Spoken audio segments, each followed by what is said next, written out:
Windows rattled again today in Oklahoma. Earthquakes have been hitting the state in bunches.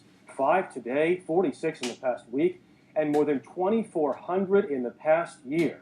Manuel Bajorquez has more. We're having an earthquake! The shaking always comes as a shock, especially when it comes, of all places, to Oklahoma. Hi, who do you call if you feel an earthquake?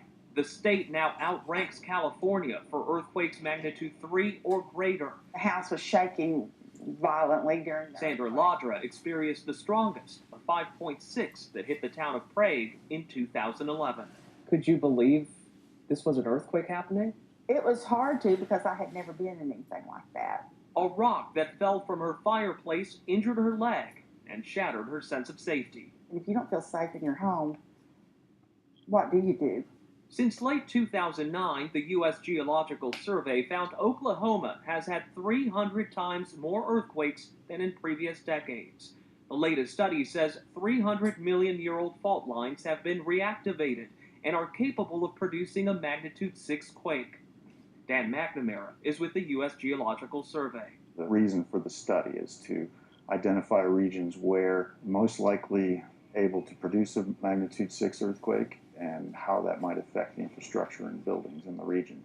McNamara's research did not focus on a cause, but a 2014 study posted online in Science connected thousands of small earthquakes to oil and gas production. The study linked the increase in seismic activity to the process of pumping highly pressurized wastewater into the ground, a byproduct of fracking. Those are the faults that are deeper. Kim Hatfield with the Oklahoma Independent Petroleum Association says the science to prove a definitive link simply isn't there. Coincidence is not correlation.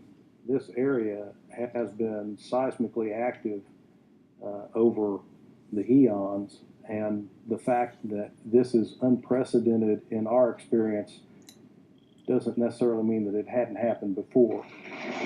But it isn't slowing down.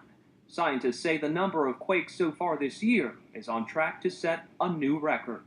Manuel Bajorquez, CBS News, Prague, Oklahoma.